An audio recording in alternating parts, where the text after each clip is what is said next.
Leite todos os dias aqui pela Inova Multi. Somos Multi porque o seu mundo é assim. Estamos em múltiplas plataformas, inova.tv.br, também ainda pelo YouTube, né, o canal da Inova no YouTube, e o Facebook, e também pela frequência 87.5. Agora aparecendo aqui, né, seja bem-vindo você, parceria sempre do nosso Café com Leite, que é um café também. Temos aqui os produtos da Cooperativa Piá, Super Logradouro e Padaria Petrópolis na nossa mesa. Parceria sempre da Sicredi. Juntos construímos comunidades melhores desde 1902. Parceria também, já citei aí a Cooperativa Piá, orgulho de sua origem. Petrópolis Boulangerie, presente na sua vida há 70 anos. Também com a gente, Super Logradouro, está aberto até 9 horas da noite, sem fechar ao meio-dia, todos os dias, de segunda a sábado, domingos das 8 ao meio-dia, reabre às 4, vai até às 8 horas da noite. E ainda Magazine Luiza, vem ser feliz, vem para o Magalu. Você comprando na loja Magazine Luiza, aqui no município de Nova Petrópolis, você tem acesso a todos os produtos que você adquire na plataforma. E o diferencial, aquilo que você comprar aqui, o imposto fica em Nova Petrópolis. Então, vamos investir nas potencialidades do nosso município, e aqueles que têm um atendimento regional, dá para se dizer, no país inteiro, dá para se dizer global, né? Tendo a loja física Prestigie, que também tem um diferencial, que é o atendimento, é a experiência. Por falar em experiência, comigo aqui, Luiz Schwantz, ele que, junto com a irmã, né, coordena aí 2 empreendimentos, acho que o hotel também com a irmã, né? Como é que é o nome dela? Vivian, né? Coordena aí 2 empreendimentos turísticos, ambos propiciam uma experiência. O setor hoteleiro e o setor gastronômico, cada vez mais, é isso que faz com que as pessoas retornem, porque o quantitativo de players, de concorrentes, é imenso, acho que sobretudo no setor de hospedagem, né? E chegar aí a 45 anos, no caso aí do Colina Verde Restaurante, acho que é um marco que a gente precisa reconhecer. Por isso, convidei o Luiz para vir tomar um café com a gente, e ele prontamente atendeu. Obrigado, Luiz, por ter aceito o convite. Bom dia, seja bem-vindo. bom dia, eu que agradeço a oportunidade de estar aqui conversando contigo. Para a gente é uma alegria poder completar 45 anos de restaurante, já alguns anos de hotel também. E estávamos conversando agora há pouco em um mundo que muda tanto a cada pouco. A gente achou que seria o momento de celebrar esse marco. Afinal, não são todas as empresas que alcançam uma idade tão longa, né? Exatamente. Tanto é que eu perguntei para ti, continua ainda a destaque na revista Quatro Rodas? Não, a revista Quatro Rodas já não existe há bastante tempo. Ou seja, conseguir subsistir no mundo que se transforma tão rapidamente e de forma tão ampla, né? Tão, não só abrupta, mas também intensa, como uma editora Abril, que publicava diversas revistas e que hoje praticamente não existe. Subsistir, continuar existindo já é mais do que uma comemoração, é também demonstrar que está inovando, né? E a inovação, até tu falava antes, às vezes passa pelo tradicional, de conseguir manter. Fala um pouquinho sobre a Colina Verde, escreve pra gente aí como é que é a filosofia de vocês, Luiz. Nós temos uma proposta de manter as nossas tradições, as nossas origens, né? De uma forma genuína e autêntica, tentando sempre aí manter o que construímos. E falávamos do Guia Quatro Rodas, e realmente ele foi um grande propulsor para a gente, né? Porque foi durante muito tempo a bíblia do turismo, podemos dizer assim.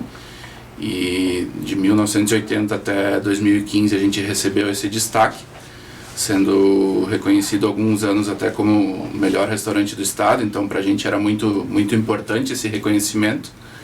E depois que 2015 então foi a última edição do Guia Quatro Rodas, e depois vieram outros canais, TripAdvisor, outros aplicativos que também, digamos assim, classificam restaurantes, e a gente tem conseguido se manter aí com destaque neles também.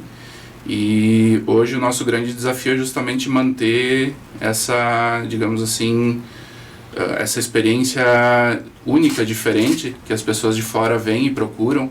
Então não é algo que você vai encontrar no seu dia a dia, não é algo que vai estar, digamos assim, por exemplo, para quem vem de longe, de São Paulo, Rio de Janeiro, não é algo que vai encontrar nas suas cidades, então é algo bem específico nosso aqui, bem típico nosso.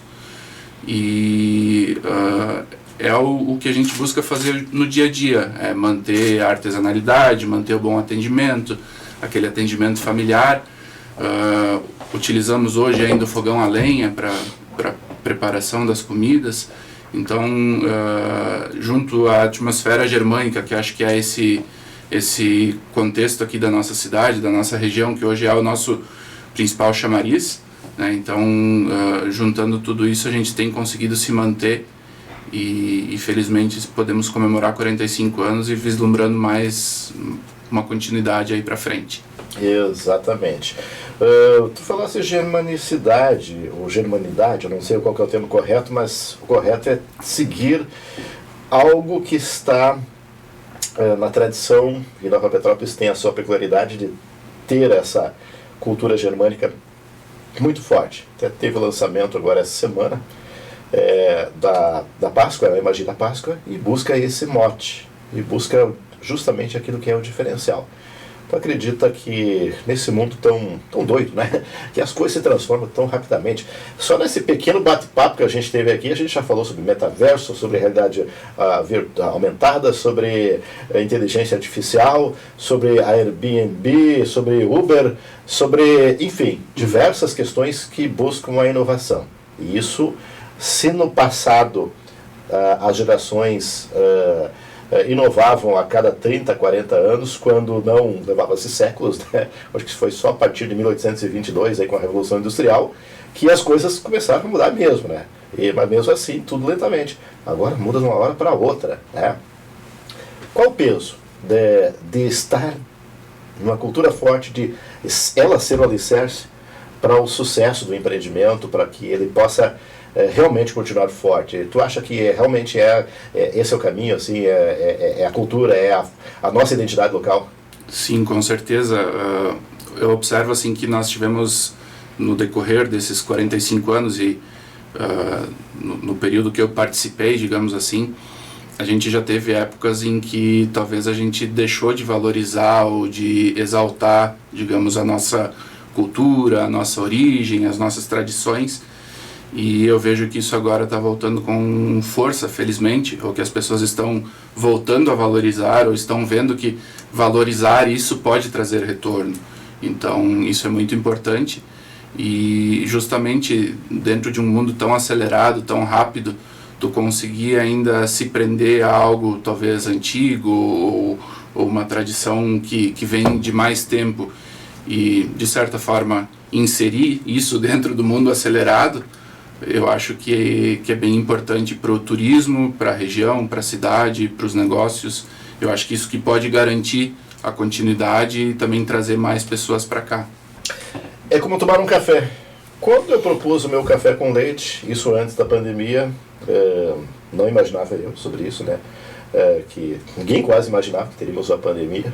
Até eu brinquei a semana passada com o Rodrigo Castelhano, ele que é cineasta de Picada Café, eu disse, tu sabia, né? Porque ele estava fazendo um filme que falava sobre pandemia. E a pandemia acabou com o filme dele também, teve que interromper ali as gravações, porque ela veio de fato e daí ficou impraticável.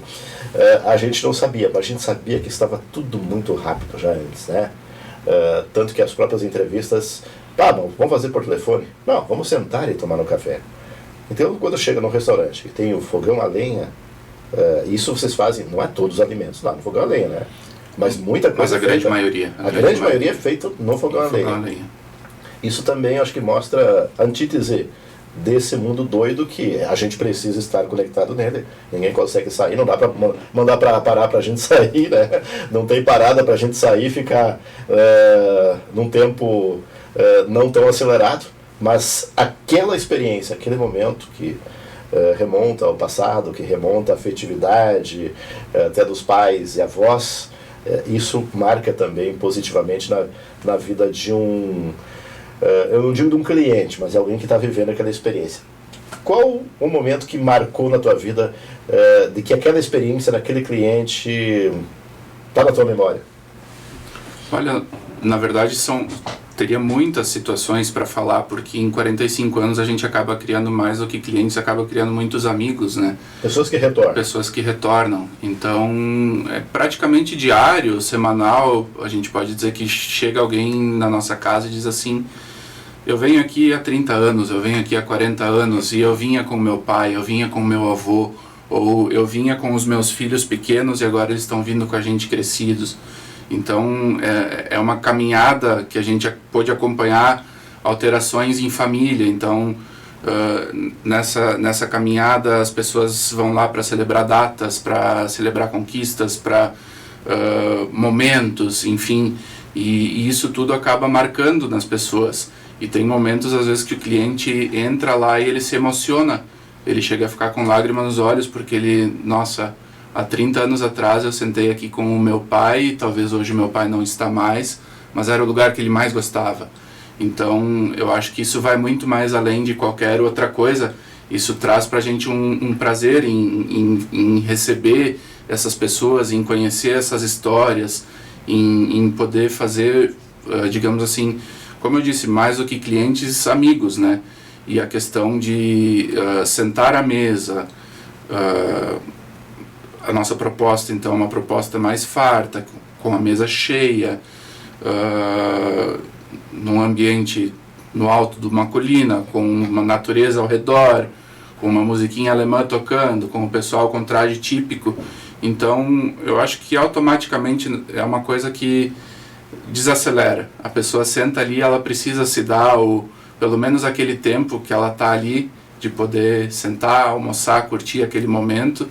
E felizmente acho que a grande maioria das pessoas acaba gostando, acaba retornando, e são histórias que vão sendo criadas ao longo do tempo, e para a gente é muito gratificante poder ter essas histórias com a gente, poder ter esses clientes, e é uma coisa que nos deixa muito feliz. Tu falaste pessoas que estão atendendo, né, com traje típico, o garçom, o pessoal assim, com traje típico. Sim, desde o início. Desde o início. É uma coisa que... Algum momento, tu falou que em algum momento tiveram também essas alterações, que daqui a pouco, 45 anos, né? Em algum momento vocês deixaram de utilizar o traje típico? Fizeram alguma experiência, não? Não, a gente sempre utilizou Talvez o traje foi o maior acerto. Pode ser. Não desistir daquilo que era a origem. Aí. Quando eu digo assim que teve oscilações ou variações, são coisas que eu observo na própria cidade, sabe? Teve momentos que talvez preservar ou honrar a cultura alemã era uma coisa de colono, ou era uma coisa que poderia trazer vergonha, enfim. Então teve um momento muito grande ali que eu percebi que as pessoas queriam fugir dessa ligação. Mas eu acho que hoje, felizmente, estamos dando um passo atrás e reassumindo, digamos assim, reassumindo e valorizando, né? Mais no conceito geral da cidade do que propriamente exato. O restaurante. O restaurante seguiu firme a sua proposta inicial. Sim, até se você for avaliar assim, a questão de restaurantes, durante muito tempo, o nosso restaurante foi o único de cozinha alemã. Hoje você vê que já surgiram outros, que têm outras casas com esse tipo de culinária, mas durante muito tempo a gente foi o único. E tentando manter aí a tradição. No começo nós tivemos um período ali de 1980 até 1993 que tinha o café colonial também, então na questão de café colonial também foi um dos pioneiros aqui da cidade. Depois chegou um ponto que não deu para manter os dois, porque tinha ainda fila de espera para o almoço e já tinha fila de espera para o café colonial. Eu naquela época ainda era bastante pequeno, mas eu lembro que meus pais começavam a trabalhar às 6 da manhã e paravam meia-noite. Todos os dias, um dia atrás do outro, até que chegou um momento que eles disseram: não, vamos avaliar, vamos optar, seguimos com o café colonial ou seguimos com o almoço? E aí na época então pesou a questão: não, café colonial no verão não tem procura, o almoço tem procura o ano inteiro, então vamos seguir com o almoço. E aí depois disso, então, até dos cafés coloniais que tem aqui na cidade, 2 também são da família. Tenho certeza que foi uma inspiração aí para eles também investirem nesse mercado, né? Exato. Esse mercado como que está agora? A tua análise, a gente já falou que ele está bastante dinâmico, né? Mas como que vocês agora mais Colina Verde, e também o próprio hotel, né? Jardins da Colina, né? Isso.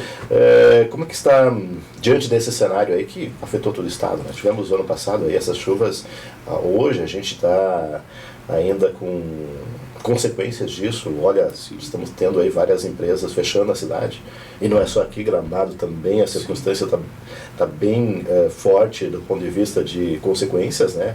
Teve acho que é Lavita, o nome de uma galeria, e eu fiquei sabendo ontem com um colega jornalista de Gramado que todas as lojas praticamente estão fechadas naquele espaço. Era no que ficava um antigo campo de futebol do Gramadense, né? Fizeram um baita empreendimento lá, tem um hotel também lá, acho que é no Lagueto, se eu não estou equivocado, uma rede muito forte, e que eu estive lá prestigiando também até uma apresentação, e daqui a pouco tu tem um local vazio, né? Ou seja, o setor imobiliário está passando por uma crise. Ele colheu frutos de uma aceleração bastante grande pós-pandemia, por conta de as pessoas quererem fugir, né, dos grandes centros, mas agora a gente está tendo aí um revés bastante acentuado. Como é que tu está vendo no teu empreendimento e como é que está a tua visão de mercado também, já que eu acho que esses insights, o teu conhecimento dessa tradição da família também é importante para dar luz e norte a outros empreendedores. O que eu percebo, e falávamos isso antes de entrar no ar, a pandemia foi muito complicada, mas depois da pandemia teve uma demanda reprimida que fez as coisas estourarem, digamos assim. Eu acho que isso foi na gastronomia, foi na hotelaria, foi no mercado imobiliário, muita gente construindo, muita gente investindo. Desculpa. E agora essa questão que a gente teve no ano passado das enchentes foi uma coisa muito pontual no Rio Grande do Sul e afetou muito em questão de mobilidade, de investimento. Então, para nós particularmente, está sendo mais difícil esse pós-enchente do que foi o pós-pandemia. Então, ainda não estamos com, digamos assim, 100% da operação normal. A gente chegou a ter ali em junho, julho do ano passado, operar com 20%, 30% do faturamento. Teve o mês de maio... 20%, 30%, mas daí é uma situação de prejuízo praticamente. Está no vermelho, então no máximo no amarelo. Não, no vermelho. Vermelho mesmo. O mês de maio, por exemplo, foi zerado, né? Foi porque tanto no restaurante quanto no hotel, a gente trabalha basicamente com turista, 95% turista. Então, no momento que você não tem aeroporto, no momento que as estradas estão ruins, no momento que não tem acesso, as pessoas vão para outros lugares, né? Elas podem até retornar, mas elas retornam em outro momento. Então a gente teve, ano passado a gente não teve temporada de inverno, mês de maio foi prejuízo, mês de junho foi prejuízo, mês de julho conseguiu empatar e dali para frente a gente aos poucos foi retomando. Mas eu acho que hoje a gente ainda não atingiu 100%, digamos, normal do que a gente teria se não tivesse acontecido toda essa questão ano passado. Então podemos estar ali 80%, 90%, talvez sim, mas ainda não atingimos o 100%, né? E eu acho que isso a gente vê em Nova Petrópolis, vê em Gramado, vê com lojas fechadas, vê com o pessoal não conseguindo dar a volta em empreendimentos que abrem, enfim, afetou bastante. E acho que se a gente não tivesse, digamos, um calço de muitos anos e conseguir manter isso no peito mesmo, porque assumir o prejuízo, entender que não tem o que fazer e trabalhar para reverter. E se a gente não tivesse digamos, essa base firme, também não sei se a gente conseguiria se manter, porque realmente o prejuízo é muito grande, né? Tem muitos que se aventuram, né? Eu até, meus 25 anos na Petrópolis, me mostram que muita gente vem, o primeiro sentimento que a pessoa tem com a cidade é de deslumbre, né? E daí tentar fazer coisas que talvez não aconteçam porque é cultural, né? Tem gente que... E é normal, a pessoa vem de uma outra cultura, de uma outra vivência.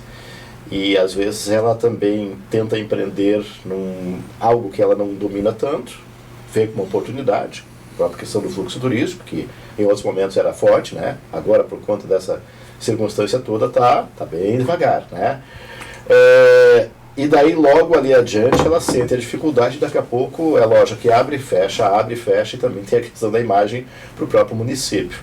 Como gestor do setor privado, qual que é a dica, qual que é a orientação que tu daria para esse setor, para quem quer empreender, ou para quem está tentando empreender na cidade, né? Se é que é possível, né? Mas Sim. buscando essa tua experiência. Como tu disseste, tem que estar bem calçado. Sim. Mas às vezes tem o sonho, né? Teu sonho é fazer isso, eu tenho dinheiro, eu tenho a minha casa que eu vendi, eu tenho uma reserva. Mas a gente tem que contar com vários fatores, né? Quando tem situações excepcionais, como essas duas que foram pandemia e ano passado as enchentes, as coisas fogem um pouco de qualquer planejamento e de qualquer controle. Então, nessa situação, eu acho assim que não...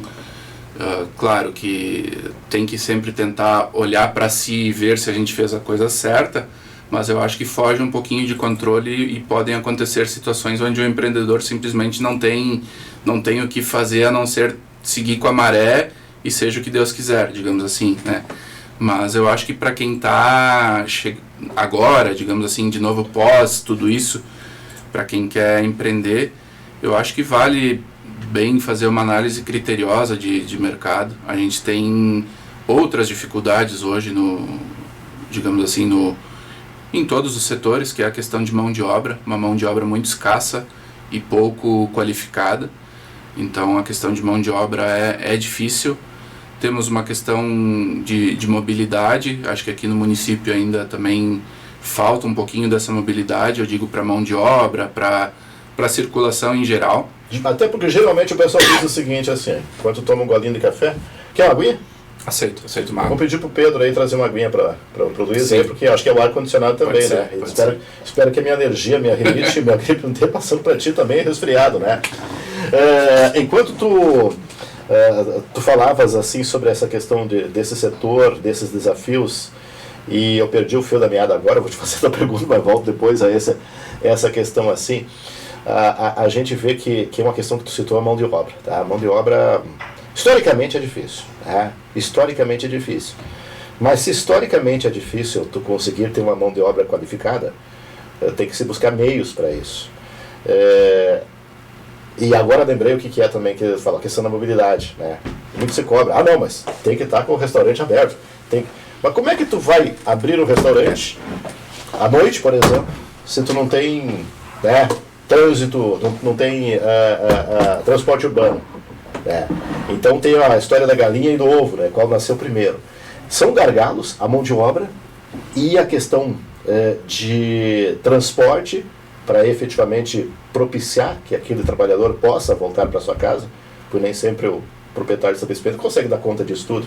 E a pessoa também, às vezes, não tem meios para isso. Exatamente. Como resolver essa questão? Essa história do ovo da galinha aí? É uma questão difícil. Eu vejo aí não só no restaurante, Obrigado, mas também Pedro, que trouxe uma aguinha para nós aqui. Não só no restaurante, mas também no hotel, onde a gente tem 3 turnos, onde às vezes tem pessoas que às 11 da noite precisam chegar ou ir embora. E mesmo de dia, a gente não tem horários de ônibus que nos atendam, não tem linhas. Nós, como uma empresas familiares pequenas, não temos como daqui a pouco criar um coletivo como as empresas grandes fazem. Humanamente é impossível levar todo mundo para casa e buscar todo mundo. Então é um problema complicado. E a questão digamos assim, da qualificação. Hoje nós temos nas nossas empresas ainda equipes que eu julgo muito boas, com pessoas muito boas que estão ao nosso lado, e felizmente a gente conseguiu alcançar essas pessoas, né? Mas eu me preocupo muito com a questão futura, né? A questão assim de como isso vai seguir.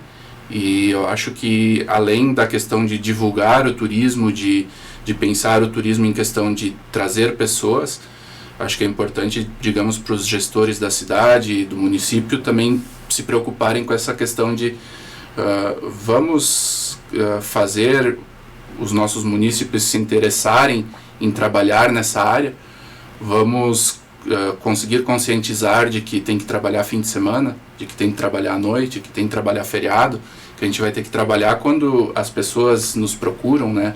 Então isso é toda uma questão também cultural que para o futuro tomara que consiga ser trabalhada e tomara que a gente consiga cativar pessoas para entrar nesse mercado, para que não venha daqui a pouco chegar no momento onde a gente não esteja aqui falando que faltam turistas, mas não, os turistas estão aqui e não tem como serem atendidos, né? 6 anos atrás, antes da pandemia, eu participei de uma imersão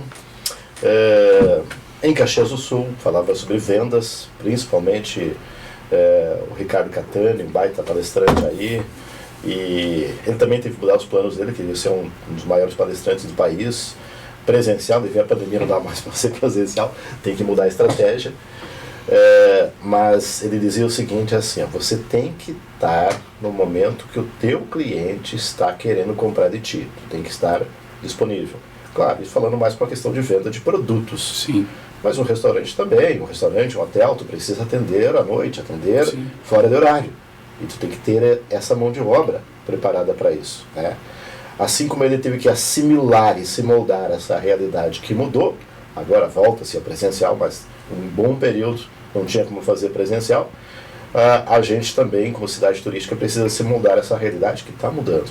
E se a experiência é o que conta hoje, a Nova Petrópolis tem um potencial muito grande. Sim. Porque como turismo e como a base cultural genuína, autêntica e representada até na empresa Colina Verde, que mantém desde a sua origem essa filosofia, né, de explorar, entre aspas, né, a germanicidade, de fazer, né, elevar ao expoente, né, potencializar aquilo e ganhar dinheiro com isso, né?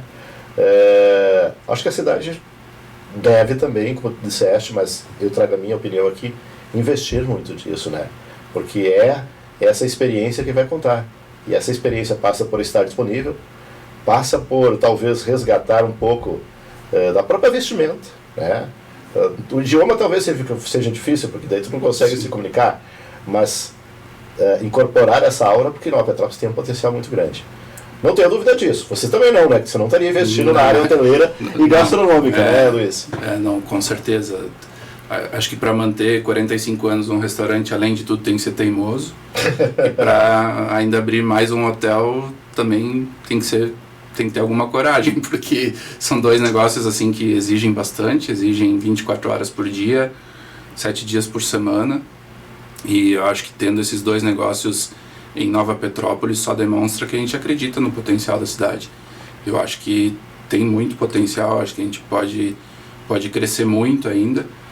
Tomara que a gente cresça com sustentabilidade também, né? Porque a gente vê aqui do lado, às vezes, um crescimento que foi muito grande, que deu uma explosão e que começou a gerar críticas pelo excesso, digamos assim, né? Então, que a gente consiga alcançar esse crescimento, digamos, de uma forma adequada. Adequada, sustentável, até dá para dizer humanizada, né? Até para o trabalhador. Porque não adianta tu estar num local que tu ganha 5 mil reais e gasta 4.500 em moradia e alimentação e às vezes estás em locais quase que insalubres, né, para residir. Exatamente. Não quero citar onde, mas eu sei que tem pessoas que passam por essa dificuldade. Os investimentos às vezes são grandiosos, são faraônicos, mas aquele sentimento da comunidade de pertencimento já não é o que era no passado. Exatamente. Né? E eu não estou criticando, estou dizendo que é uma constatação. Sim. Mas tem outros vieses, outras vertentes que precisam ser olhadas também. Também precisam ser vistos. E digo, olha, dá para potencializar esse aspecto também. A própria questão que eu vejo, e aí não vamos entrar na questão política, tem sucessão de governos e tudo mais, mas teve avanços significativos que a gente precisa estar par e par também com aqueles municípios que antes não eram tão fortes. Por exemplo, nós somos a capital do cooperativismo, lamentavelmente temos a Piá que quebrou, estão tentando reerguer, em algum momento, na minha opinião, Sóstenes, não estou falando Luiz aqui, né? O poder público não cobrou como deveria, porque afinal de contas a cidade capital nacional do cooperativismo deveria ter um olhar muito forte do poder público, chamar para a responsabilidade, não fez. E uma das coisas que eu vejo hoje, que brilha os olhos, é ver o quanto Gramado e Canela, por exemplo, tem de flores. E aqui em Nova Petrópolis não é que decaiu, mas ela deveria ter avançado com o Jardim da Serra Gaúcha, né? Exato. Então é preciso a gente estar olhando também aqueles que estão evoluindo, não só aqueles que estão evoluindo com esse momento todo. Afinal, os cenários Inclusive aqueles mais desfavoráveis são de oportunidades, né, Luiz? Alguma forma deu para colher alguma estratégia, digamos assim, de oportunidade? Ou o teu setor é pouca oportunidade, pandemia, pós-pandemia e agora com enchentes? Eu acho que em toda crise a gente tenta olhar para dentro e tentar avaliar o que a gente pode melhorar, o que a gente pode fazer. Então a crise não é só ruim, a crise faz a gente crescer, né? Então, tanto no hotel quanto no restaurante, eu tenho certeza que se não tivesse acontecido tudo isso, muitas coisas que foram feitas, que foram criadas e melhoradas, não teriam acontecido. Então, acho que quando tem uma situação adversa, cabe a gente tentar fazer uma análise, tentar ver o que e como a gente pode melhorar e executar isso, e se não der certo, tenta de novo. Enfim, mas eu não vejo essas crises só como negativo. Claro que dói no bolso, mas a gente sempre aprende alguma coisa, sempre sai um pouquinho mais forte e um pouquinho mais com algum aprendizado, né? Nem que seja com o couro mais duro, pelo menos. Né? Exatamente. Luiz Schwantes, antes que a crise da rinite me ataque, eu fique totalmente afônico aqui. Obrigado pela tua participação aqui no nosso Café com Leite, compartilhar um pouco da experiência de empreender numa cidade como Nova Petrópolis. Tem um potencial muito grande, tem os seus desafios, é bem verdade, mas tem um potencial grande aí a prosperar, e o exemplo está aí no hotel, que já tem 6 anos, né? E o restaurante, 45 anos, aí uma baita de uma comemoração. Melhor só daqui a 5 anos, né? Exatamente. Eu agradeço também o convite de poder estar aqui conversando contigo. Convidar as pessoas que estão nos ouvindo aí também para, quando puderem, virem nos visitar no Colina Verde, no hotel também, por que não, né? Com uma hospedagem, ou com um café da manhã, ou só com uma visita, tá todo mundo convidado. E tem aquele taquaral ainda? Tem sim, coisa linda lá. Eu lembro o primeiro dia que eu cheguei lá para a inauguração. A entrada, o pórtico de entrada. O pórtico de entrada é um baita de um taquaral, coisa mais linda, né? Esse taquaral deve ter uns 60 anos, pelo menos. Capaz. Não foi criado com o propósito, ele estava lá e ali foi aproveitado. Mas a gente achou que deveria ser mantido e deveria passar no meio dele. Então tá lá. E, enfim, deixar o convite aí para as pessoas prestigiarem também as nossas casas. A gente vai estar de portas abertas, sempre com carinho, para poder receber todo mundo. Que bacana. Pessoal, então, hoje com o Luiz Schwantes, né, do Colina Verde, e também do Jardins da Colina, né, hotel, né, com a parceria da Sicredi, pioneira desde 1902. Também com a gente, orgulho de sua origem, Cooperativa Piá. Temos a parceria também da Petrópolis Boulangerie, uma delícia de lugar na Serra Gaúcha. Ainda com a gente também temos aí o Superlogrador, que está aberto, açougue, padaria, hortifruti, mercearia, e ainda também o Magazine Luiza. Vem para o Magalu, vem ser feliz, vem na loja aqui ao ladinho da padaria Petrópolis, aqui no centro. A gente volta amanhã. Hoje a gente vai tomar agora um cafezinho aqui com os produtos, né? Uma bananinha, um mamãozinho, iogurte de mel, que faz bem para mim também. Hoje eu vou tomar um cafezinho passado, já estamos tomando. Não vou tomar café com leite hoje, mas aquela chimeira e aquele requeijão cremoso aí a gente vai degustar junto com umas baguetes francesas aqui, né? Da nossa padaria Petrópolis, ou seja, a gente tem produtos de alta qualidade aqui na nossa mesa. A todos, bom dia, até mais. O seu portal para tudo o que acontece na Serra Gaúcha.